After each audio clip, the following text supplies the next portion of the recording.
안녕하세요.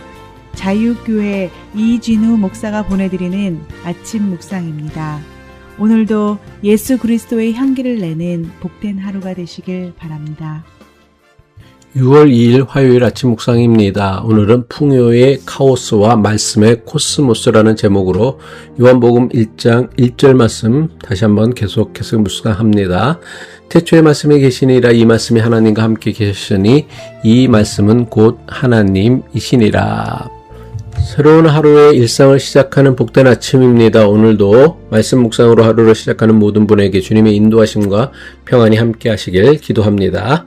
대부분 사람이 가장 큰 관심을 가지며 사는 것은 항상 돈입니다. 가난한 사람의 최우선 관심이 돈이라면 부자의 최우선 관심도 돈입니다.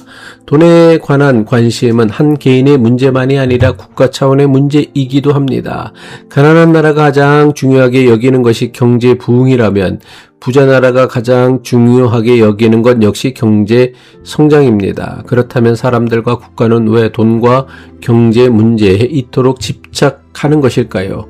돈이 한 개인이 겪는 대부분 문제를 해결할 수 있다고 믿기 때문입니다. 경제 발전이 한 사회의 대부분 문제를 해결할 수 있을 것이라는 막연한 기대 때문입니다. 하지만 현실은 그렇지 않습니다. 가난한 사람이 부자가 되었다고, 가난한 나라에서 부자 나라가 되었다고 인간이 가진 근본적인 문제를 해결할 수 없습니다. 우리 조국 한국은 불과 30년 전만 해도 가난한 개발도상국이었습니다. 하지만 이젠 세계 경제 10위권 안에 드는 선진국이 되었습니다. 가난한 개발도상국에서 선진국이 되었다고 한국 사회가 겪는 문제가 모두 해결되어 모두가 살기 좋은 나라가 되었나요? 선진국이 된 한국은 OECD 국가 중 자살률이 가장 높은 나라이고 저출산과 가정 해체의 문제는 갈수록 더욱 심각해지고 있습니다. 기독교인이라면 경제적인 풍요를 논할 때 결코 관가해서는 안 될 것이 있습니다.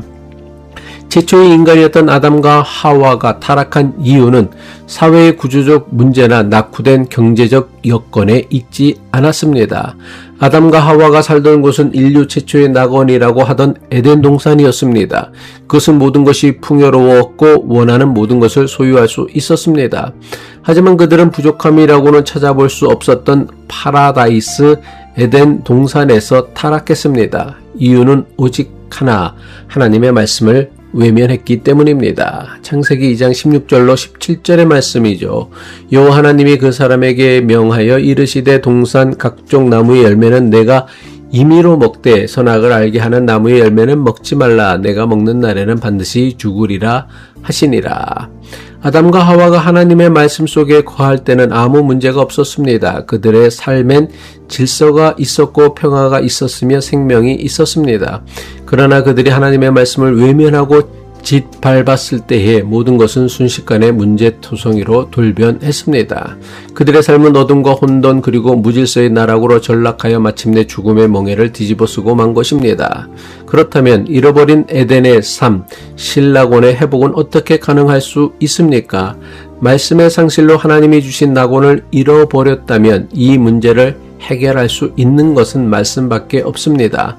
하나님의 말씀을 되찾을 때에 우리의 삶의 가장 근본적인 문제, 즉 하나님과의 단절과 영적 혼돈이 회복되기 시작합니다. 이런 이유로 요한복음 1장 1절은 이렇게 시작하고 있습니다. 태초에 말씀이 계시니라. 이 말씀이 하나님과 함께 계셨으니 이 말씀은 곧 하나님이시니라. 요한복음은 인간이 겪는 혼돈과 무질서를 끝내기 위해 세상이 시작되기 전부터 계셨던 그 말씀을 우리에게 다시 소개합니다. 여기서 요한이 선포하는 말씀은 단순히 책에 기록된 문자나 인간의 말소리가 아닙니다. 이 말씀은 곧 창조주 하나님이시며 만물을 지으신 생명의 근원입니다. 세상의 물질과 풍요는 우리의 영혼을 채울 수 없고 삶의 무질서를 바로잡을 수 없습니다. 만물을 지으신 그 창조의 말씀만이 무너진 인생을 바르게 돌려놓는 유일한 길입니다. 창세기 1장 2절을 보면 하나님께서 천지를 창조하시기 전 땅은 혼돈하고 공허하며 흑암이 깊음 위에 있었다고 성경은 기록합니다. 창세기 1장 2절이죠. 땅이 혼돈하고 공허하며 흑암이 깊음 위에 있고 하나님의 영은 수면 위에 운행하시니라. 그때 하나님의 말씀이 임하자 카오스, 혼돈이 사라지고 완벽한 질서와 생명인 코스모스가 시작되었습니다.